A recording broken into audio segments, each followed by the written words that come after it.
Ouais, c'est parti. C'est parti. Ben, bonsoir à tous. Enfin, tous ceux qui sont là. Bonsoir à tous aussi, tous ceux qui sont dans la salle. Bonsoir. Bonsoir tout seul. Non, c'était déjà comme ça en arrivant. Vous voulez un peu de chose? Non, ça va. Enfin, sauf si tu as faim, tu peux t'en occuper. Donc, bienvenue à cette deuxième séance d'enseignement. Alors, je vais partager l'écran déjà pour commencer. Tac. Voilà. Et je vais mettre le diaporama.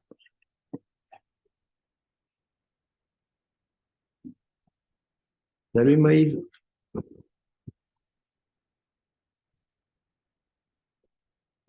Donc aujourd'hui, j'ai hésité, soit on passait directement sur le texte de l'Exode, comme je vous l'avais dit, ce qui est le but, un des buts de l'enseignement, ce sera la marche du disciple à travers l'Exode. Est-ce que vous m'entendez tous déjà, avant que je parte Oui. à distance? Tout Oui. va bien? Est-ce que vous voyez bien le diaporama? Oui, on voit tout. D'accord, comme ça on est sûr que tout le monde entend et que tout le monde voit. Oui, donc j'hésitais aujourd'hui entre le livre de l'Exode, de partir directement sur le livre de l'Exode, mais comme on était parti déjà sur la Bible, eh ben, je propose que on remonte jusqu'à l'Exode à travers de la Bible, c'est-à-dire à travers l'histoire du texte biblique. Parce qu'il faut savoir que la Bible que vous avez en main, elle a traversé de longues histoires. Et elle date pas d'hier, puisque les premiers textes datent de moins 1400. Donc elle a 3400 ans, quoi. Voilà, donc c'est un peu ce que je vais retracer. Alors, pour ceux qui n'étaient pas là la dernière fois, Noémie avait demandé les livres du Tanakh. Donc le Tanakh, je répète que c'est la Torah, les Nevi'im et les Ketuvim. Donc dans la Torah, il y a Genèse, Exode, Lévitique, Nombre, Deutéronome, ça vous le savez. Dans les prophètes, il y a Josué, les juges, 1 Samuel, 2 Samuel, 1 roi, 2 rois. C'est pas comme ça que j'aurais moi classé, parce que je pensais que justement Josué, je ne le classais pas dans les prophètes, mais il est prophétique, comme le livre de Samuel. Bon, Samuel, c'est un prophète. Par contre, le livre des rois, je pensais que c'était plutôt des chroniques, donc plutôt des écrits, mais non, c'est des prophètes. Et après, donc les autres derniers prophètes, donc c'est Isaïe, Jérémie, Ézéchiel, Osée, Joël, Amos, etc. Les 12, ce qu'on appelle les 12, qui étaient en fait un seul livre à l'époque. Les 12 de Osée jusqu'à Malachie, c'était un seul et même livre. Voilà. Et donc, dans les écrits, par contre, il y a des psaumes, les proverbes, Job, le Cantique des Cantiques, Ruth, les Lamentations de Jérémie, Ecclésiaste, pardon, Esther, Daniel, qui est étonnant parce que on aurait classé plutôt, il y en a qui étaient frustrés chez nous, on a plutôt classé Daniel dans les prophètes. Alors pourquoi il est dans les écrits? C'est qu'il y a eu un petit problème avec le livre de Daniel, c'est qu'il y a une partie, celle qu'on a dans notre Bible, qui montre Daniel, un Daniel historique, donc, puisque c'est quand même l'histoire d'un personnage historique, qui était prophète et qui a eu des visions, mais il y a eu une partie écrite en grec qui était complètement apocryphe. Et donc, ceux qui ont classé, les Juifs qui ont classé le livre, comme il y avait une partie apocryphe, ont préféré le mettre non pas dans les prophètes, mais dans les écrits historiques. Voilà. Donc, Daniel, Esther, Esdras, Néhémie, un chronique, deux chroniques. Donc, voilà. Avant toute chose, vous connaissez tous ce passage de Timothée 3,16. Toi, demeure dans les choses que tu as apprises et reconnues certaines, sachant de qui tu les as apprises. Dès ton enfance, tu connais les saintes lettres, qui peuvent te rendre sage à salut par la foi en Jésus-Christ. Toute écriture est inspirée de Dieu et utile pour enseigner, pour convaincre, pour corriger, pour instruire dans la justice, afin que l'homme de Dieu soit accompli et propre à toutes bonnes œuvres. Donc ça, c'est le postulat de base. Toute écriture est inspirée de Dieu. Alors quand il disait ça à Timothée, c'était juste le Tanakh. Le Nouveau Testament, à l'époque, n'était pas écrit. Tout ce qui était du Nouveau Testament, les lettres de Paul et tout ça, c'était pas grec, mais on l'a fait par extension, dire que le Nouveau Testament était aussi inspiré de Dieu. Mais là, c'est toutes les écritures, donc, de choses certaines, du Tanakh sont inspirées de Dieu. Voilà. Par-dessus tout aussi, Dieu veille à sa parole au-delà de toutes ses recherches. Il s'agit désormais à nous de le chercher dans la Bible. Donc cet enseignement a pour but de placer le texte biblique dans son contexte de transmission. Vous verrez qu'il y a des trucs des fois mais Dieu a toujours veillé sur sa parole, même si des fois il y a eu des erreurs de traduction, même si des fois il y a eu des hérésies. On va voir un peu ce qui s'est passé, mais Dieu veille à sa parole. Donc la généalogie de la Bible, là, ce que vous voyez, c'est au musée d'Israël, c'est le grand rouleau du prophète Ésaïe qui avait été trouvé à Qumran. Je ne sais pas si vous avez vu l'émission que je vous ai envoyée. C'était le devoir d'aujourd'hui, hein, c'était de voir l'histoire de Qumran, enfin de comment s'est passée la découverte de Qumran. Donc voilà le grand rouleau d'Ésaïe que vous pouvez voir. Alors c'est un facsimilé parce que le vrai, il est enfermé à l'obscurité, dans une atmosphère contrôlée, etc., etc. Ils ne l'ont pas exposé comme ça avec des néons en pleine lumière après 3000 ans. Après 3000 ans, quoi. Donc, d'où viennent nos Bibles? Donc, aujourd'hui, dans la Bible, il existe plusieurs traductions, vous le savez, en français. Hein. Donc, les plus connues sont la traduction œcuménique de la Bible, qui est un mi-chemin entre une Bible catholique et une Bible protestante.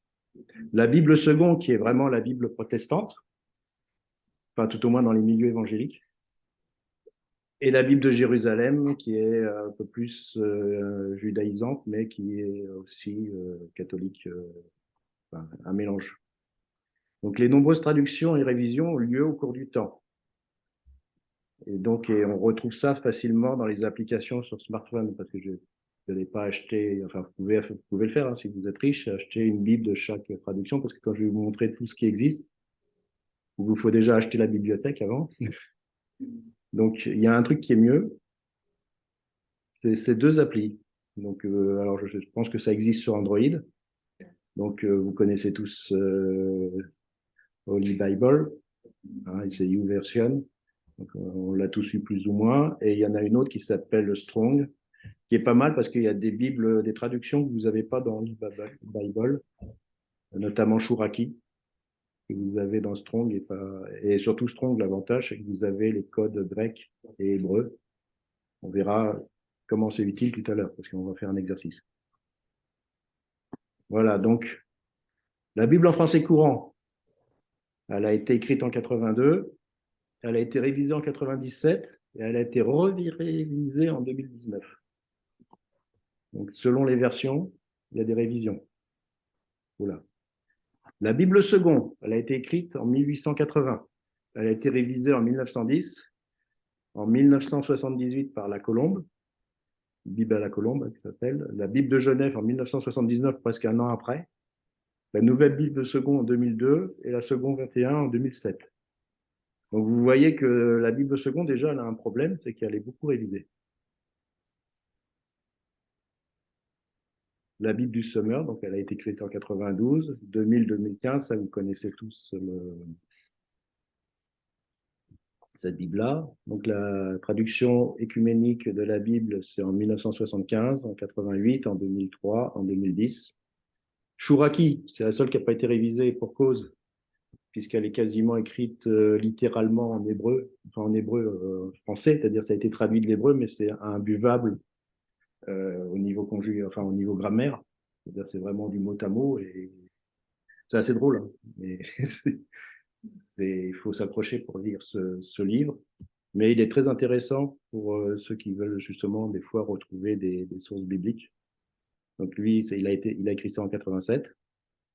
La Bible de Jérusalem, 1955-1973. Cardinal Liénard, alors je vous avais dit une bêtise, enfin, pas vraiment une bêtise, la moitié d'une bêtise, la semaine dernière en disant que la Bible était interdite jusqu'en 1950. Pour les catholiques uniquement, bien sûr. Enfin, j'ai oublié de dire que si tu es catholique, tu n'avais pas la Bible. Par contre, les protestants, ils l'ont depuis 200 ans. Hein. c'est clair. Mais bon, c'était une précision que je voulais. Donc, Cardinal Liénard, c'est la première Bible catholique que les catholiques ont eu le droit de lire en 1951. Après Vatican II, ouais, je crois. La Bible Crampon, donc 1904-1960. Darby, la Bible Darby, 1885, qui est une bonne Bible, mais en vieux François. Il faut s'accrocher, il faut mettre l'imparfait du subjonctif. Osterwald aussi, c'est une bonne Bible aussi, 1881-1996. Martin, 1707-1744. Le Maître de Sassy, 1701. Voilà, donc ça, c'est toutes les Bibles françaises qui ont été... je suis remonté en 1700 quand même. Donc on a commencé à monter dans le temps. Donc quand nous lisons la Bible, il faut savoir aujourd'hui que quand vous lisez la Bible, vous ne lisez pas vraiment la Bible, vous lisez une traduction de la Bible. Car elle est en français, c'est clair. Elle n'est plus dans son contexte original hébreu, araméen ou grec pour le Nouveau Testament. Et malgré la rigueur du traducteur, la traduction est influencée par la personnalité, l'époque et l'origine théologique du traducteur. Cardinal Liénard, il aura une Bible bien catho. Darby, c'est lui qui a mis en place une certaine comment dire, vision de la fin des temps, eschatologie. Donc, ouais. Et bon, Second a très bien traduit des choses, mais enfin très bien traduit. Il a traduit des choses avec les connaissances qu'il avait, mais on peut le soupçonner d'avoir des petits relents antisémites au niveau du judaïsme. Donc, je vous ai dit, hein, j'ai aucun jugement de valeur sur le personnage. Moi, j'ai appris sur la Bible Second. Mais si j'avais un conseil à donner aujourd'hui aux jeunes convertis, je préfère qu'ils aient une Bible Summer qu'une Bible Second. Voilà, c'est parce que ça fait gagner du temps sur des fois des erreurs qui sont dans le second et qui sont toujours pas corrigées. Par contre, ça a été corrigé dans la Bible Summer, qui est étonnant. Voilà. Donc là, on arrive à 1700. Est-ce que vous avez des questions à distance, ici, dans la salle? Non, ça va? C'est clair? Bon, pour l'instant, c'est que de l'histoire. Pourquoi la Bible Second est régulièrement révisée? Parce qu'elle était mal traduite. Je te réponds comme elle était mal traduite dans le sens où les gens, au fur et à mesure des connaissances des textes, ils ont vu que c'était hors contexte. Donc, ils ont révisé les trucs les plus gros, mais à chaque fois... Alors, quand on dit réviser, attention, c'est pas une nouvelle Bible, hein, c'est juste ouais. On ne peut pas dire que si vous prenez une Bible seconde 1910, c'est bon. Hein. C'est-à-dire, même si ça a été révisé, il y a des révisions. Et il y a aussi des révisions de français. Par exemple, des mots qui ont changé de sens. Des mots en français qu'on disait en 1880, c'était bien. En 2021, c'est plus bien. Quoi. La charité, par exemple. Le mot de la charité, ça veut dire quoi? Moi, je pense à donner l'aumône à quelqu'un, mais ça veut dire amour, en fait. C'est l'amour. Donc, c'est pour ça que c'est révisé aussi. C'est qu'on supprime les vieux mots qui voulaient dire quelque chose par des mots plus récents. Action de grâce.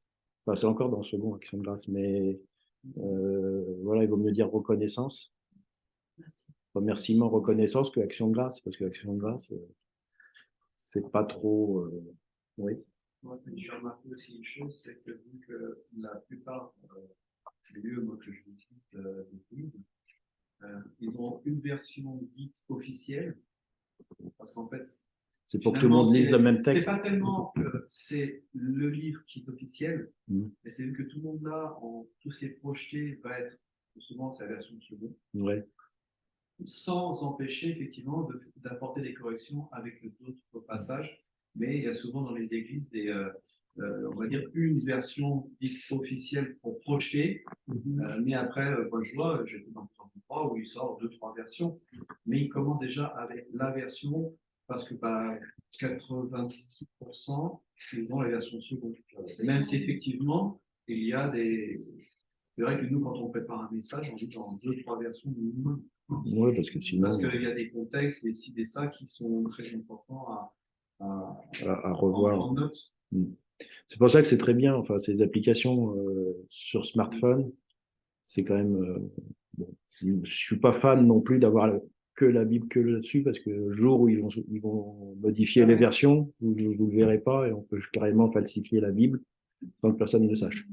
C'est le danger des smartphones, hein, mais enfin, ça permet d'avoir quand même une cinquantaine de Bibles sans avoir à les acheter, quoi. Voilà. Donc, ben, s'il n'y a pas de questions, je continue. On va remonter un peu plus loin. Pardon. Voilà. Donc, plusieurs traductions divergent. C'est pourquoi il est recommandé de lire la Bible dans plusieurs traductions. C'est ce qu'on vient de dire, hein. Donc, les sites en ligne de la Bible permettent maintenant de comparer plusieurs versions très facilement. Conseil, ne jamais bâtir de doctrine sur des versets aux traductions divergentes. Vous avez vos Bibles avec vous, là? Ouais, d'accord.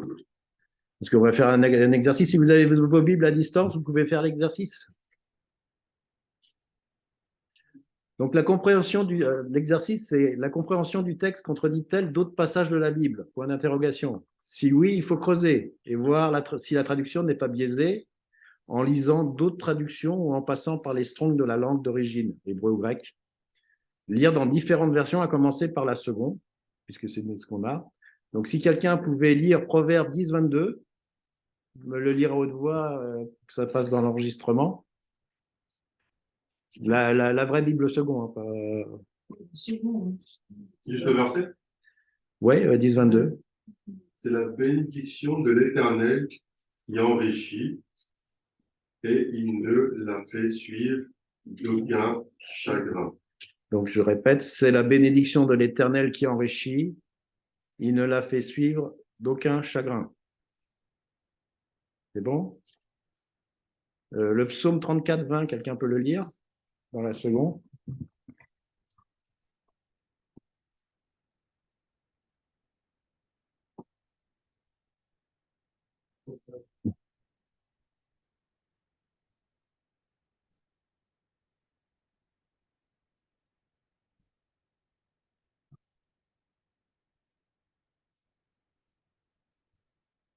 Le malheur atteint souvent le juste, mais l'Éternel en délivre toujours.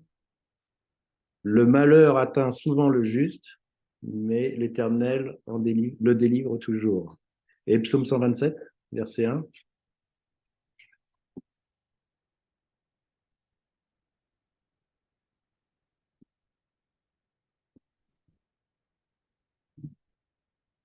Si l'Éternel ne bâtit la maison, ceux qui la bâtissent travaillent en vain.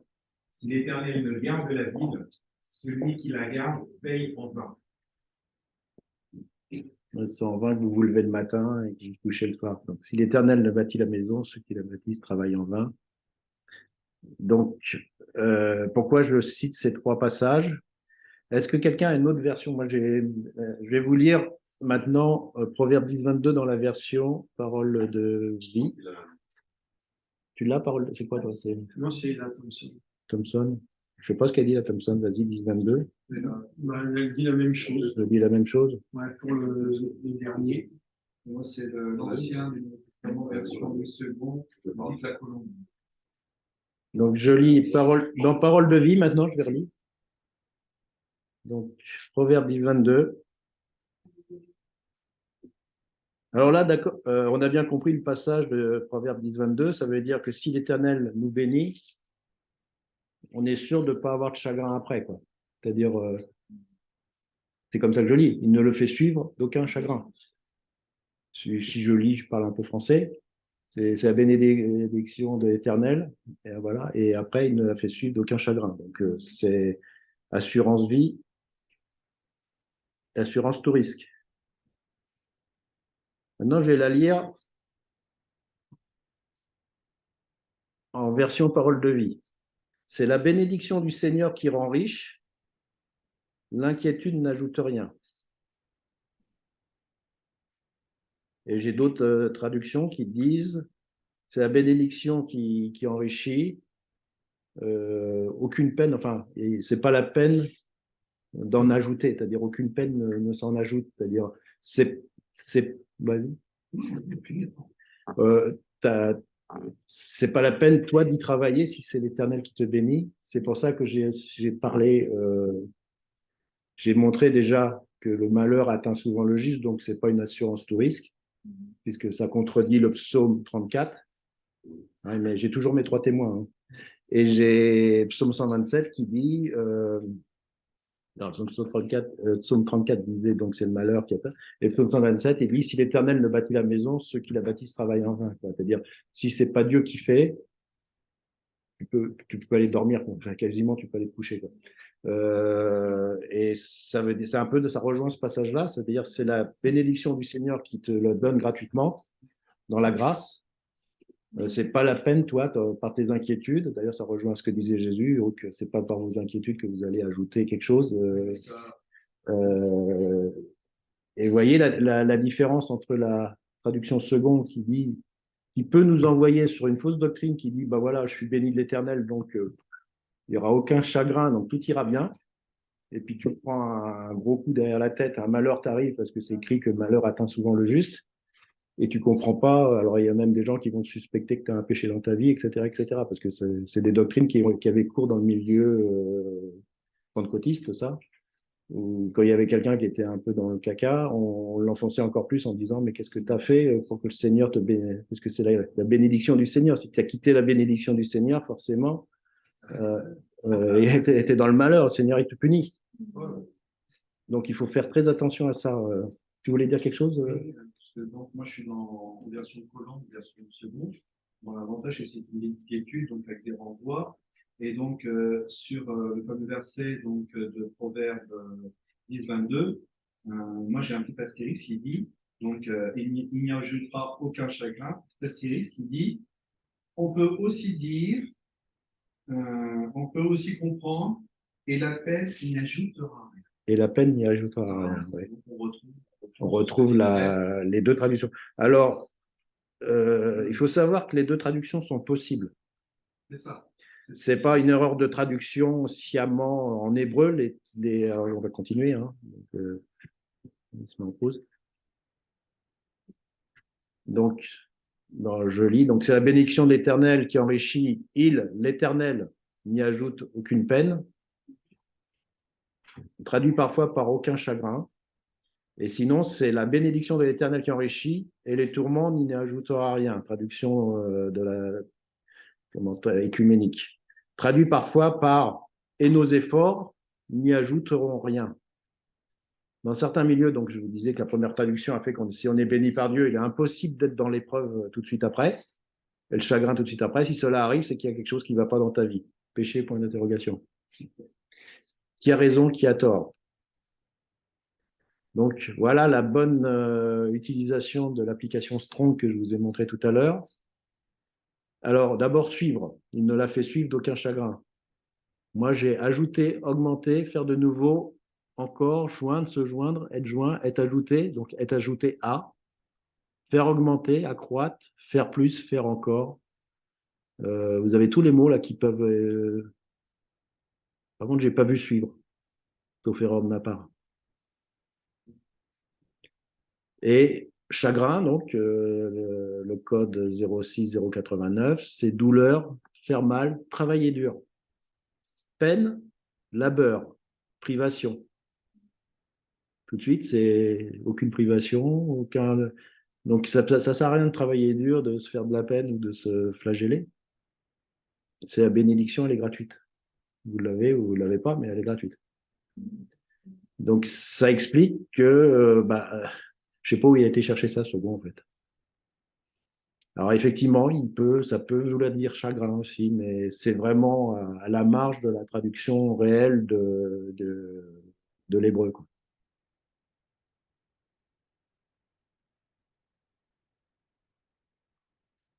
Donc, si on regarde le texte original en hébreu, la tournure de phrase peut donner raison de traduction, mais dans ces cas,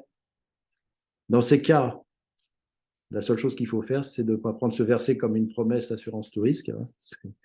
Car les psaumes 127 surtout le psaume 34 disent autre chose. Dans ce cas, il faut prendre la traduction qui est plus dans l'esprit du reste des Écritures. C'est ce que j'avais dit. Hein. Si vous avez d'autres passages des Écritures qui contrediraient un tant soit peu ou qui affineraient, pas sans forcément contredire, ils peuvent affiner un peu l'idée que l'on a de Dieu, enfin comment est Dieu. C'est pour ça que tout à l'heure je disais qu'il fallait retrouver Dieu, rencontrer Dieu dans les Écritures. Comment est Dieu, quel est le caractère de Dieu dans les Écritures. Et donc c'est dans le calme et la confiance en Dieu, même dans le malheur. Parce que le psaume 34, c'est ce qu'il dit. Hein. Même si vous arrive un malheur, c'est dans le calme et la confiance qu'il faut rester. Et si vous êtes dans la bénédiction, encore plus. C'est pas la peine de multiplier les efforts pour être encore plus béni. C'est une grâce.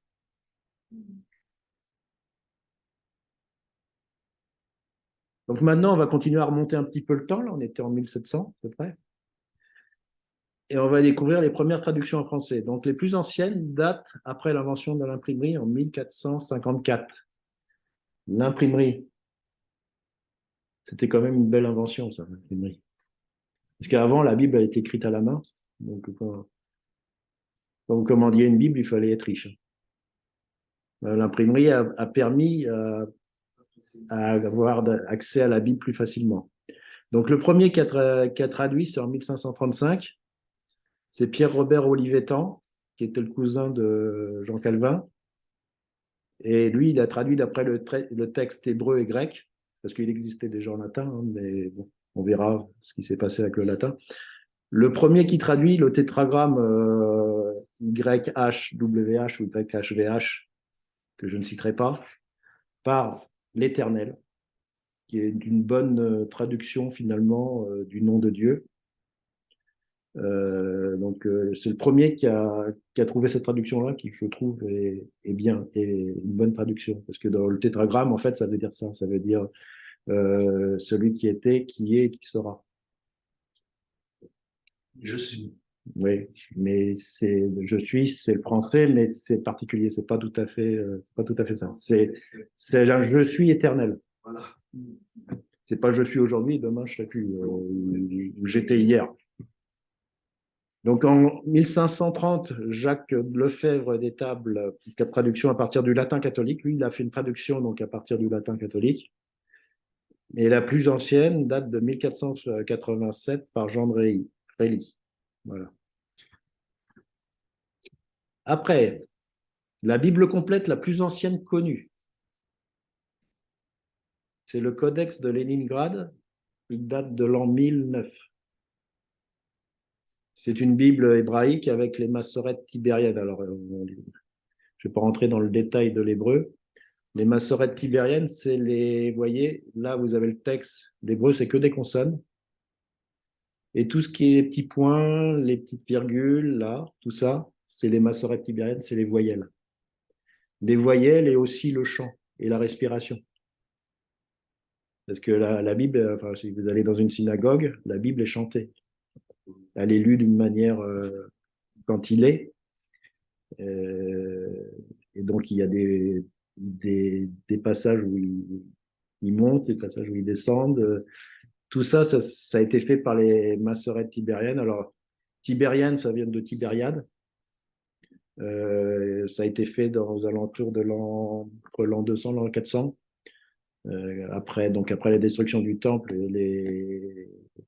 les rescapés, je dirais, avaient donc la Torah, ils avaient quand même quelques voyelles, enfin, ils avaient déjà été déjà bien voyellisés, mais ils ont voulu vraiment conserver le texte biblique dans la manière de le prononcer. C'est pour ça qu'ils ont rajouté tous ces signes et tous ces symboles autour du texte hébreu. Voilà, c'est pour ça qu'il y a des massorètes tibériennes. Donc le codex de Léningrad avait ça, hein, il est là. Léningrad, c'est Saint-Pétersbourg. De quoi? Ouais. Là, tu parles de l'Ancien Testament. Tu parles du Nouveau. Ouais, là, il n'y a plus de nouveau, là, il n'y a que l'ancien. C'est que l'ancien du moment que, oui. C'est que, là, oui, effectivement, c'est la Bible complète, oui. Excusez-moi, c'est le Tanar, le complet, le plus, mais complet. Là, il n'y a plus de Nouveau Testament. Par contre, Pierre-Robert Olivetan avait le Nouveau Testament aussi. Donc, le Codex de Leningrad, c'est Saint-Pétersbourg. Il a failli disparaître en 1917 quand les bolcheviks sont arrivés à Saint-Pétersbourg. Et comme les bolcheviks avaient besoin d'argent pour leur révolution, plutôt que de le détruire, parce que c'était un truc de Dieu, plutôt que de le détruire, ils l'ont vendu à l'Angleterre. Et je crois qu'après, l'Angleterre l'a redonné à la Russie, récente, la Russie moderne. Donc, alors, je ne sais pas s'il est encore au British Museum ou s'il est revenu au musée de Saint-Pétersbourg. Voilà. Ça, c'était la petite histoire du codex de Leningrad. Alors, il faut savoir que ce codex-là a servi de base à toute la Bible hébraïque actuelle, moderne, qui est utilisée chez les Juifs. Donc, c'est la Biblia Hebraica de Stuttgart, est basée là-dessus parce que c'était le texte le plus complet. Le codex, c'est surtout que c'est une forme de livre. Oui, c'est plus un rouleau. Quand on parle codex, c'est en forme de bouquin. Ça, Sinon, les livres sont en rouleau. voilà, c'est ça. Codex, ça veut dire un livre. Relié, d'ailleurs, vous voyez les reliures de livres. Alors avant les codex, il y a les rouleaux. On les verra tout à l'heure, les rouleaux. Donc là, on est à l'an 1009, hein, donc l'époque des croisades, hein, quasiment. Il y a le codex d'Alep, qui lui est encore plus ancien. Il date de 910 à 930, à l'an 930. C'est une Bible hébraïque avec toujours les massorètes tibériennes. Hein. Donc oui, quand je dis, là, j'ai dit Bible hébraïque. Il faudra que je rajoute ce mot-là. Donc complète jusqu'en 1947, où un tiers des textes, donc la Torah, les 5 livres de la Torah, ont disparu, se sont perdus ou détruits suite au saccage de la synagogue d'Alep. Il y a eu un pogrom. Et vous savez pourquoi il y a eu un pogrom? C'est que l'ONU venait de déclarer la Palestine, enfin les Palestines mandataires, donc avec un État juif et un État arabe. Ça n'a pas plu aux Syriens qui ont saccagé la synagogue d'Alep. Alors on ne sait pas si les textes ont été brûlés ou si c'est les Juifs eux-mêmes qui ont arraché les pages pour le sauvegarder de la destruction. On a retrouvé quelques pages dans des familles juives aux États-Unis qui les ont rendues. Alors, il faut savoir que ce livre-là, vous pouvez le voir, il est au musée d'Israël. On l'a vu quand on est allé en Israël. Au sous-sol, sous le grand rouleau d'Ésaïe, vous avez l'histoire de ce codex. Donc, elle a été complète jusqu'en 1947. Maintenant, il en manque un tiers. C'est dommage parce que c'était vraiment le plus beau exemplaire de la Bible, qui datait quand même de 910. Et c'est ce qui sert de base encore énormément au texte biblique hébraïque. Parce que c'était le texte le plus ancien. Mais enfin, bon, malheur, toute chose, il y a toujours une consolation avec le malheur, c'est qu'en 1947, il s'est passé autre chose. On va le voir tout à l'heure. Si vous avez vu ma vidéo, normalement, vous savez ce qui s'est passé. Avant cela, donc, la Bible était seulement en latin, grec ou hébreu. Il pouvait faire une belle jambe au bas peuple. Le latin, c'est sûr que le paysan, il savait parler latin. Donc la Vulgate en latin, donc Vulgate, ça veut dire justement le peuple. Ils ont essayé de vulgariser le texte hébreu en le traduisant en latin. Pour eux, déjà de passer en latin, c'était déjà un grand progrès. Donc ils ont traduit du grec et de l'hébreu d'ailleurs. Et de Saint Jérôme au IVe siècle. Je l'appellerai Jérôme, mais Saint, c'est peut-être. Mais je ne vais pas de jugement de valeur non plus là-dessus. Et avant la Vulgate, il y avait la Septante en grec, que l'Ancien Testament, bien sûr, en moins 300, et le Nouveau Testament en grec en 100 après Jésus-Christ. Voilà. Moins 300, la Septante, en fait, c'est à l'époque, je suppose, d'Alexandre le Grand. Alexandrie en Égypte, il y avait déjà les Juifs qui étaient déjà là-bas, dans la diaspora, et qui ne savaient quasiment plus parler hébreu tellement ils étaient hellénisés. Et ils ont demandé à 70 rabbins de sommité de traduire le texte hébreu en grec, qui malgré tout a été très bien traduit. Et la Septante a pas mal servi de base, même aux premiers disciples. pour la rédaction des évangiles et tout ça. Donc, il y a eu des traductions de septembre qui ont été utilisées. Donc, là-dessus, ça va. Donc, Jérôme, lui, il a traduit finalement la Vulgate en latin d'après les textes hébreux, car il a été initié à l'hébreu biblique par des rabbins en Israël, à Tibériade. C'est bien, il est allé à la source. Cependant, Jérôme a posé les bases de l'antisémitisme chrétien, car il appelait les Juifs serpents judaïques à l'image de Judas le traître. Donc, il avait une très haute opinion de ses professeurs rabbins qui lui ont enseigné l'hébreu biblique. Et donc, dans sa traduction, il y a des choses qui... Alors, on va mettre sur le compte de l'erreur, mais la première, c'est celle-là, elle est drôle. Les conséquences d'erreur de traduction de la Vulgate par Jérôme. Donc, Aaron et tous les enfants d'Israël regardèrent Moïse et voici la peau de son visage rayonnait. Donc, en hébreu, ça c'est la traduction actuelle. En hébreu, c'est Kikaran Or. Karan en hébreu, ça veut dire rayonner, et Keren veut dire corne. Pourtant, il était enseigné par des rabbins massorètes. Donc, il savait que c'était des A qui étaient en dessous, et pas des E. Alors, c'est vrai qu'on pourrait dire il a mal lu. Donc, il a mis des cornes. Et or, ça veut dire peau. Bon, ça, c'est là-dessus, il a traduit. Donc, Jérôme a traduit son visage était cornu. Cornua et cette facies sua. Je ne sais pas si je le dis bien en latin, je ne connais pas trop bien le latin. Donc, du coup, beaucoup de sculpteurs, dont Michel-Ange, ont représenté Moïse avec des cornes. Donc là, il y a la première, la deuxième, elle est là. C'est sur la cathédrale de Lausanne. Il a une belle barbe, mais il a des cornes. Donc, les conséquences, voilà, ça, c'est la conséquence drôle, on peut dire. Alors, si vous voyez un jour, vous allez rentrer dans une église et vous voyez Moïse avec des cornes, vous savez pourquoi. C'est qu'il a confondu Karan et Keren, tout simplement. Bon, il y avait de quoi. Hein. Maintenant, le moins drôle. La Vulgate en latin de Saint Jérôme, voilà. Jérôme a fondé les bases du culte marial par des erreurs. J'ai mis entre parenthèses volontaire, point d'interrogation, je lui laisse le bénéfice du doute, de traduction. La première concerne le passage de la Genèse 3,15. Dieu dit à la femme que sa postérité, le Messie, écrasera la tête du serpent. Traduit par tu, la femme, lui écrasera la tête. Donc, d'où la statue de la Vierge que vous voyez, la représentation, où vous voyez la Vierge qui écrase le serpent. Vous en avez plein de statues comme ça, où la Vierge écrase le serpent. Or, ce n'est pas du tout ce qui est réellement traduit dans le texte. C'est sa postérité écrasera la tête du serpent et pas elle. Voilà, Jésus. Donc Jésus n'écrase pas la tête du serpent, il faut savoir que c'est sa mère qui l'écrase pour lui. Voilà. Donc ça, c'est... Voilà. Et la deuxième erreur, elle n'est pas des moindres non plus, bien qu'elle n'ait pas eu de conséquences immédiates, puisque c'est après que ça a eu des conséquences. Quand l'ange Gabriel visite Marie, il lui dit « Je te salue, toi à qui une grâce a été faite ». C'est dans Luc 1, 28, hein, vous pouvez le lire, le texte. Traduit par Jérôme, je te salue Marie, pleine de grâce. C'est pas tout à fait la même chose.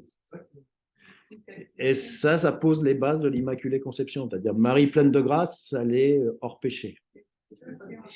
Elle est hors péché, alors que là, Marie à qui une grâce a été faite, elle est dans le péché, mais on lui a fait une grâce. D'autant plus que quand on lit le cantique de Marie après, elle dit que c'est le Seigneur et son sauveur. Quoi, donc, si elle a besoin d'un sauveur, c'est qu'elle était aussi née dans le péché. Quoi. Donc, voilà. Et ça, c'est des traductions beaucoup plus graves qui ont impacté l'histoire de l'Église catholique, parce qu'ils se sont basés sur le latin, bien sûr. Donc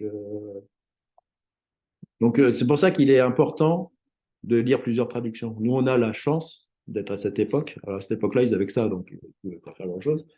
Mais nous, puis en plus, ils n'avaient pas le droit, c'était le curé qui leur lisait à la place. Et en latin, enfin, il traduisait quand même, je pense qu'il devait le traduire. Voilà, donc... déjà bien lancé, donc là, il y a eu là. Dans les églises catholiques où il y a encore quelques temps, c'était en latin, ils ne traduisaient pas. Traduisait pas, il fallait savoir que tu de latin. Enfin, j'ai pas vécu ça, j'étais trop jeune. les peu de fois où j'ai vu ça. D'accord. Après, donc, il y a quelques textes encore plus anciens, c'est 325-360. C'est le Codex Sinaiticus, donc, qui est au pied du mont Moïse, dans le monastère de Sainte-Catherine, au pied du mont Moïse. Donc, c'est un codex en grec, lui. Donc, je vous avais dit qu'il y avait le Nouveau Testament, et là, c'est quand même c'est l'Ancien Testament et quelques parties du Nouveau Testament qui sont en grec, et quelques livres apocryphes aussi. On verra ce que c'est que les livres apocryphes. Peut-être pas cette fois-ci, mais on en reparlera un peu plus tard. Donc, ce Codex Sinaiticus date du IVe siècle. Ce codex est exposé au British Museum de Londres.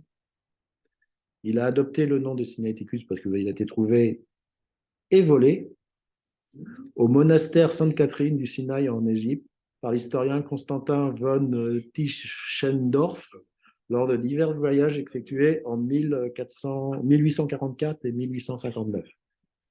Savoir que les archéologues à l'époque, c'était un peu comme Indiana Jones, je te pique.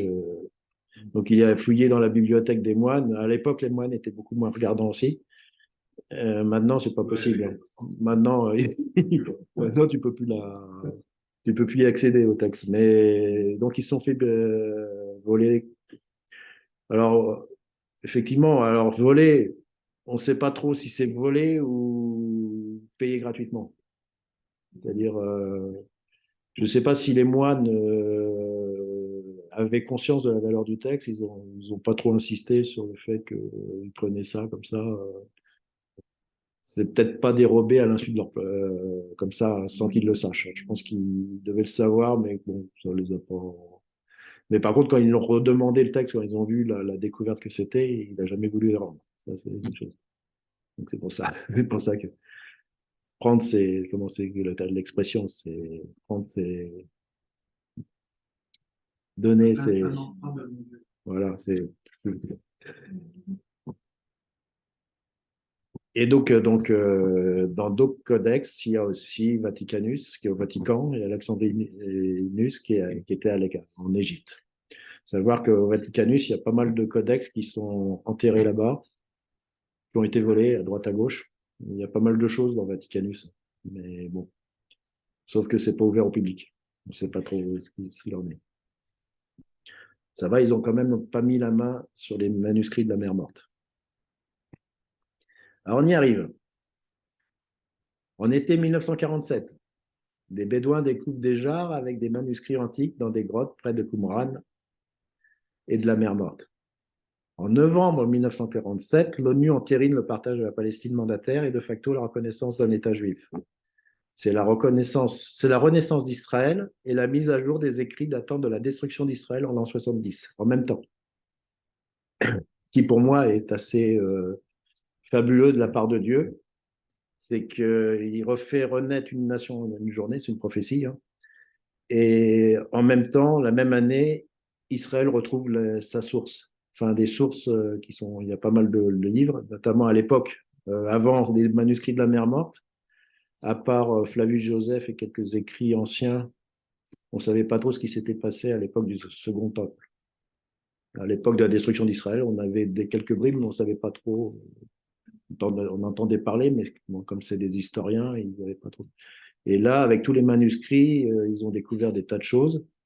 Et ça rappelle le texte de Daniel qui dit dans la fin des temps, la connaissance augmentera. Et c'est vraiment du mot à mot parce que dans la fin des temps, alors, si on se considère à la fin des temps, la connaissance, elle a augmenté. Donc, avec la restauration moderne d'Israël, il y a la redécouverte des anciens écrits et des anciens sentiers. Donc, ainsi parle l'Éternel, placez-vous sur les chemins, regardez, demandez quels sont les anciens sentiers, quelle est la bonne voie, marchez-y, vous trouverez le repos de vos âmes. C'est dans Jérémie, ça.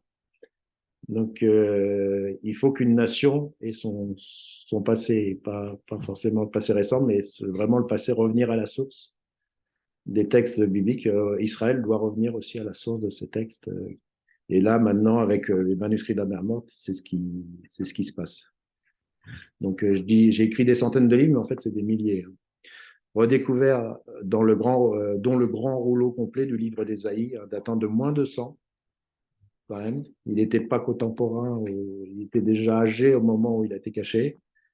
Et il a très peu de différences avec le codex d'Alep, c'est-à-dire ils ont vérifié. Il y a quelques différences quand même, hein, mais vraiment à la marge, notamment dans les voyelles.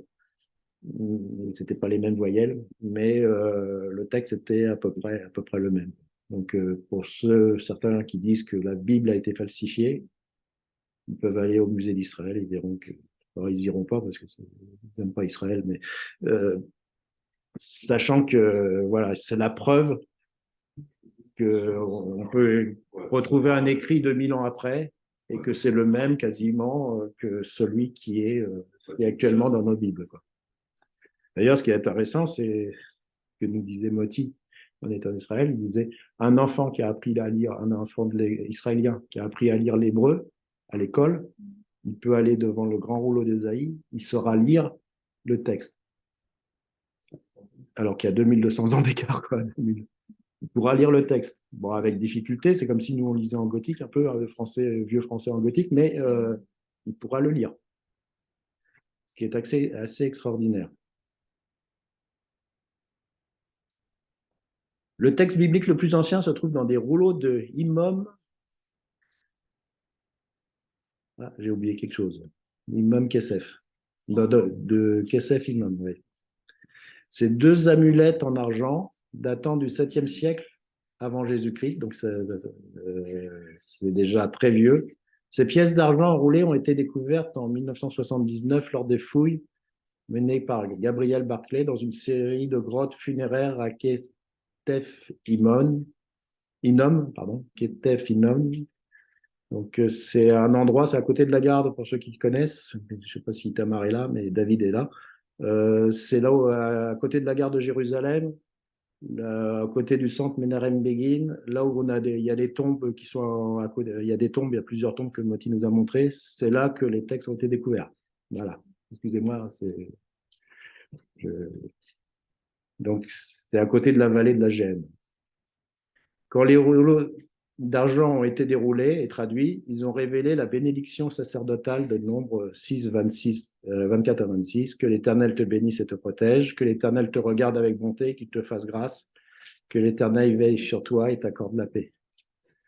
C'est un texte biblique, donc on parle d'amulette, mais c'est pas ça, c'est surtout c'est des bénédictions qu'on mettait à l'entrée de la maison. Oui, mais Mézusa, c'est pas le même texte. Ouais, ouais, c'est dans l'idée. Ouais. Donc les voilà, les rouleaux. Et là, aux surprises, quand vous regardez les écritures qui sont sur le rouleau, ça ressemble pas vraiment à de l'hébreu. Ils contiennent une partie la plus ancienne des écritures jamais trouvées, donc ils sont antérieurs au manuscrit de la mer morte. Ils contiennent également une ancienne référence extra-biblique à YHWH, la plus ancienne remontant à 1400 avant Jésus-Christ. Il y avait, compte tenu de leur date précoce, ils fournissent la preuve que les livres de Moïse n'ont pas été écrits pendant la période exilique ou post-exilique, comme certains critiques l'ont suggéré. Alors, exilique et post-exilique, c'est quoi? C'est le retour de l'exil de Babylone. Donc, certains pensaient jusqu'à présent que la Torah avait été écrite en moins 500, donc pas par Moïse, hein, puisque Moïse est beaucoup plus vieux que ça. Après l'Exode, on pensait que c'était après l'Exode que tout avait été écrit. Donc, ce qui faisait que la Bible avait été écrite en l'an moins 500. Sauf que là, on commence à avoir des textes en hébreu ancien qui sont déjà en moins 700 et qui parlent déjà, qui sont c'est un morceau de la Torah, la bénédiction d'Aaron. Donc, on estime les premiers écrits de la Torah vers moins 1400 avant Jésus-Christ. À cette époque, l'écriture passait de hiéroglyphes à l'alphabet, au paléo-hébreu. Donc, on va voir ce que c'est que le paléo-hébreu. On attribue généralement les premiers écrits de la Torah, le Pentateuque, à Moïse lui-même. Bien que ce ne soit pas entièrement vrai, parce que je ne sais pas comment Moïse peut écrire la mort de Moïse. Mais bon, on verra quand même que c'est écrit dans la Bible que c'est Moïse qui a écrit. Moïse n'était pas analphabète, dans le sens où le premier écrit n'était plus sous la forme d'hiéroglyphes, mais cunéiforme, mais bien par des lettres primitives et alphabétiques, du paléo-hébreu ou phénicienne, c'est la même chose. C'est-à-dire le paléo-hébreu et le phénicien, c'est le même alphabet quasiment. Alors, on ne sait pas si le phénicien vient de l'hébreu ou si l'hébreu vient du phénicien. Donc, c'était, vous voyez, les pierres qui ont été trouvées là, comment c'était écrit. Vous voyez là, donc il y a un aleph. Je ne les connais pas tous, hein, j'ai fait juste l'hébreu moderne, moi, enfin l'hébreu biblique moderne. Donc, voilà, comment à cette époque-là c'était écrit, mais on sortait vraiment des hiéroglyphes. Il faut savoir que, en plus, Moïse savait écrire puisqu'il avait été élevé dans la famille de la fille de Pharaon. Je n'ai pas dit qu'il était prince d'Égypte, hein, mais au moins il était élevé dans une famille royale.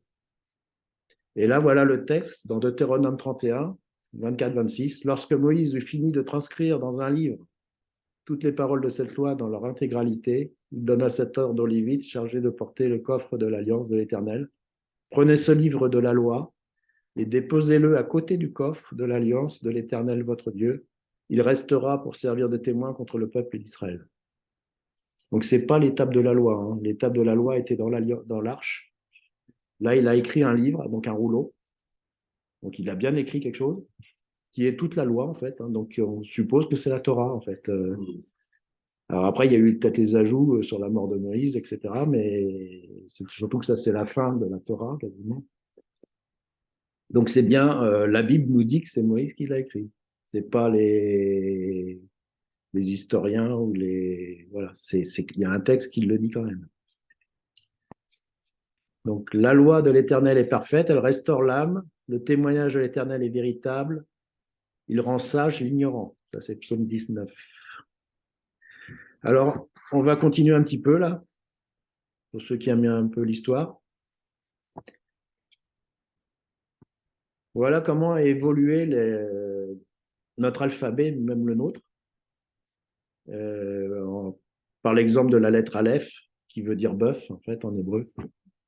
Donc, quand avant, et on voulait dire bœuf, on dessinait un bœuf, une tête de bœuf. Puis bon, ça devait quand même être un peu fastidieux d'écrire une lettre, dessiner tous les trucs comme ça. Donc, ils ont simplifié la tête de bœuf. Donc, elle est devenue comme ça. Après, elle est devenue en paléo-hébreu. Alors, ça, c'est du paléo-hébreu déjà antique. Et là, c'est du paléo-hébreu moderne. Donc, là, c'est le Aleph, tel qu'il était écrit, comme vous l'avez vu sur les tables de pierre tout à l'heure. Après, au cours de l'histoire, ça s'est encore un peu évolué. Il est devenu comme ça, pour devenir comme ça. Et le A, c'est le Aleph. Et toutes les lettres de l'alphabet, en fait, découlent de ça. Le latin, alors ils l'ont pris en grec, ils l'ont pris en latin. Et donc, voilà l'évolution de l'écriture. On passe des hiéroglyphes à l'alphabet. Voilà vraiment le paléo-hébreu ancien. Donc, vous avez, alors, chaque mot a sa signification. Donc, le Aleph, c'est le bœuf, mais aussi la force, le leader. Beth, c'est la maison. Donc, quand on dit Bethléem, c'est la maison du pain, hein, c'est pour ça. Donc, Beth, c'est la maison. Guimel, c'est le pied, le chameau. Pride, je ne sais plus ce que c'est déjà. Le hé, c'est viol, c'est voici. Le vav, c'est le clou. C'est le clou. Et la main. Non, le clou. Et c'est aussi une. Zaïn, c'est les. Bon, je ne connais pas trop l'anglais là. Que t'as. Yeah. Donc, pour la petite histoire, le Tav, ça veut dire l'alliance. Ça, c'est la première petite histoire. La deuxième petite histoire, vous vous souvenez du nom de Dieu? Donc, c'est Yod. Yod, ça veut dire l'arme ou la main. Donc, la main. Et, ça veut dire voici. Vav, c'est le clou. et c'est voici. Donc voici la main, voici le clou.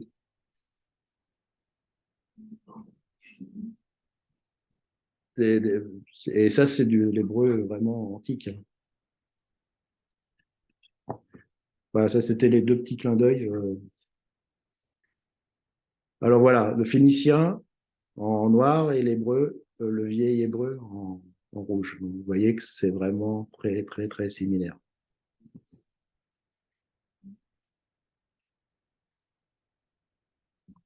Vous connaissez les 10 commandements de Charlton Heston. Il faut dire quand même que ça date des années 50, mais c'était super bien fait parce que regardez l'étape de la loi. Elles sont écrites en paléo-hébreu. En fait, quand vous rentrez dans une synagogue ou même dans une église ou un temple protestant, vous voyez les 10 commandements écrits en hébreu moderne.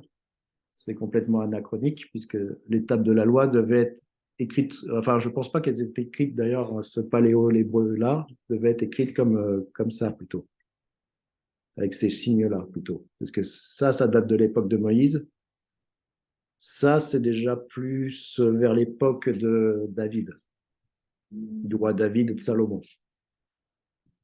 Donc, après le retour donc le paléo-hébreu a existé jusqu'au 1er siècle après Jésus-Christ, donc ça a continué même après Jésus, mais il était quasiment plus utilisé.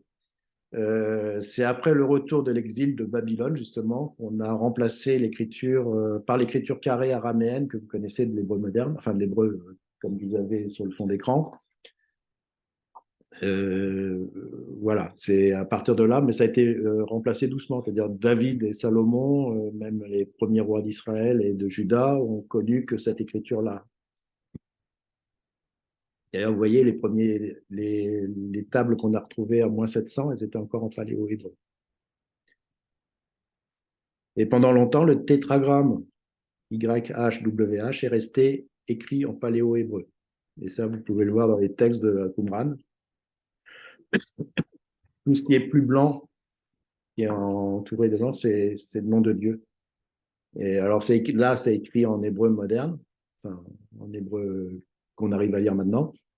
Et le nom de Dieu est écrit en paléo-hébreu, toujours.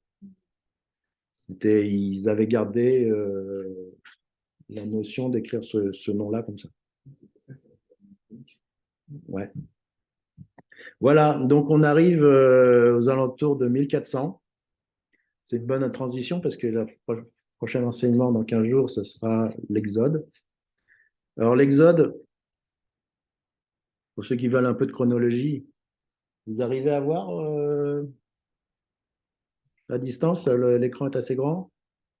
Donc là, Abraham. Non. Dans l'enregistrement, vous le verrez mieux. Hein, mais donc, on a moins 2100. Moins de 1166, je crois que c'est la naissance de Sarah. Donc, voilà. Non, mais c'est là. Hein, tu ne pourras pas le dire. Ah oui, là, Oui, on peut zoomer. Non, mais tu verras. Après, je vous le donnerai si vous voulez en support. Donc, il y a les patriarches. Hein. Donc, on descend en 1700. Et là, on arrive à la vie de Moïse, qui est à peu près. Attendez, la vie de Moïse. Et donc, l'Exode est situé. Pardon. L'Exode est situé à peu près ici, en 1450. Moins 1450. Moins 1445. Alors, pourquoi ils ont situé ça comme ça? Alors, la chronologie, on peut la continuer, mais bon, c'est pas passionnant. On suppose que l'Exode a eu lieu en 1450. Moins 1450, pardon. Pourquoi? Parce que c'est écrit. Tout simplement. Alors, c'est écrit, oui et non. Il y a une date où on est sûr d'une date, c'est l'an moins 925. Pour l'invasion de Juda et d'Israël par le pharaon Shishak, et qui est bien établi dans l'histoire égyptienne et correspond très bien aux données bibliques. C'est-à-dire, il y a des stèles en Égypte qui donnent des dates, enfin, on connaît un peu les dynasties égyptiennes. Et donc, on sait que Shishak est venu envahir le royaume de Juda et d'Israël, et c'est écrit dans la Bible. Donc, on sait que c'est à peu près à l'an 925. On sait que c'était donc que cette attendez, c'est là. Donc c'est une date clé dans l'établissement de l'histoire de cette période. Tout le monde est d'accord, donc les historiens et les théologiens. Or, la Bible situe cette invasion dans la 5e année du roi Roboam. 5e année. Fils de Salomon. C'est dans 1 roi 14, 25 ou dans 2 Chroniques de 12, 2. Elle indique clairement que son père Salomon a régné pendant 40 ans. C'est dans 1 roi 42, 11, 42, 2 Chroniques, voilà. Et elle précise également que la construction du temple de Salomon a commencé pendant la 4e année de son règne. Excusez-moi. Donc, c'est dans un roi 6, etc., etc. Donc, si on fait un peu de calcul, on voit que, si je résume, Roboam avait 5 années de Roboam plus 40 ans de Salomon, ça fait 45 ans, moins 4, ça fait 41 ans. Donc, si on retire, si on rajoute 41 ans, parce que c'est dans l'autre sens, on rajoute 41 ans à 925, on arrive, je ne l'ai pas là, je continue mon texte, le texte il est un peu grand là, excusez-moi. On arrive à moins 966. Le compte est bon? Je lis mieux là d'ailleurs. L'incertitude de cette date n'est de l'ordre que de 1 à 12 ans maximum, parce qu'on ne sait pas si c'est le début de l'année ou la fin de l'année. Or, il est précisé dans 1 roi 6.1 que la construction du temple a débuté dans la 480e année après l'Exode. Donc, tu rajoutes encore 480 ans et tu te retrouves à 1445 à peu près, entre 1400. Donc, on sait que l'Exode est en 1445, donc le film des 10 commandements est faux, parce qu'il mettait ça sous Ramsès II, c'est qui premier. Or, c'est bien, bien avant que ça s'est passé. Voilà. Enfin, ça, ceci dit, ça sera toujours des batailles d'histoire entre les biblistes et les archéologues. Mais il y a une chose qu'il faut être clair, c'est que les archéologues, pour un archéologue, tant qu'on n'a pas mis la main sur quelque chose de concret, le personnage n'existe pas. Jusqu'à récemment, le roi David n'existait pas. Parce qu'on n'a jamais retrouvé, enfin, à l'époque, on n'avait jamais retrouvé quelque chose qui faisait allusion à David. Pourtant, c'était un grand roi, même Salomon. Et en fait, ils ont retrouvé la maison de David sur une stèle à Dan, où il est écrit clairement qu'un tel a vaincu la maison de David, donc écrit comme ça. Et donc, ils savent que, donc, du coup, David s'est mis à exister. Et en fait, c'est un peu étrange. Et moi, donc, ça ne me dérange pas parce que je sais qu'au fur et à mesure, en ce moment, en Israël, il y a toujours des découvertes quasiment tous les 2 mois où ils retrouvent des stèles, des autels, des machins, des trucs qui, au début, on disait, bah non, c'était légendaire.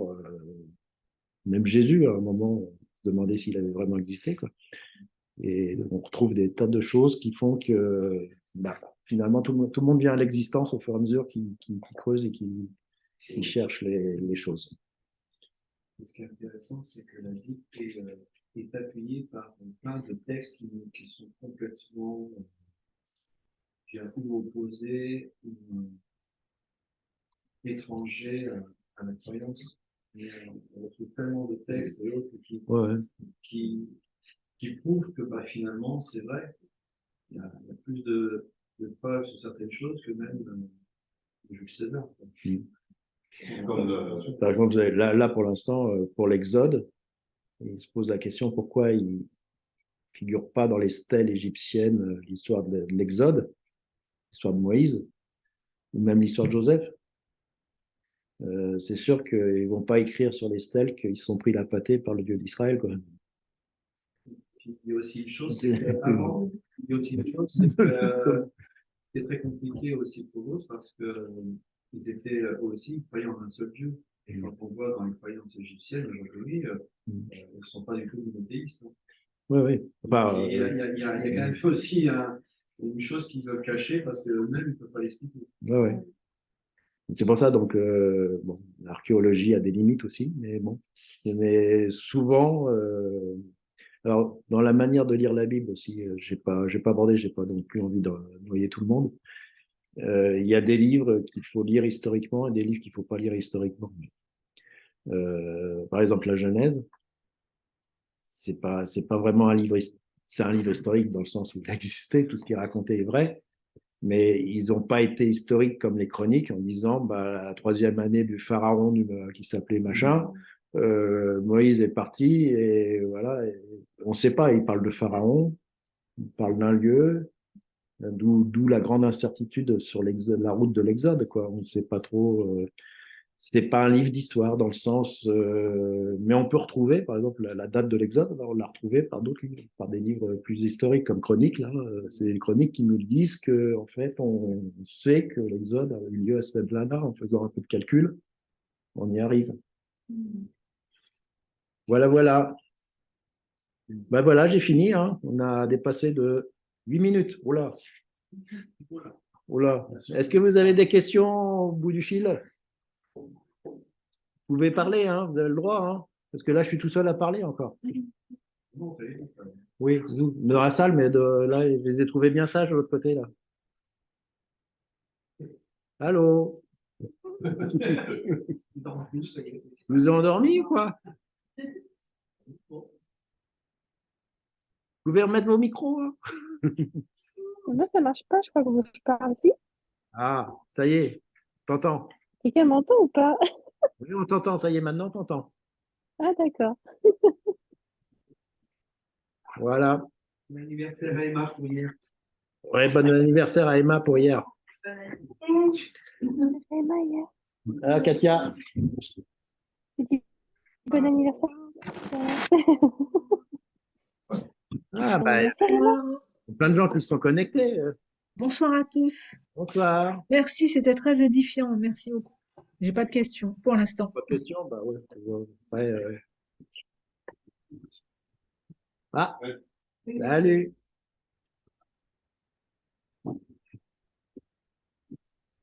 Pas de question non plus. Ah, regarde. Bon.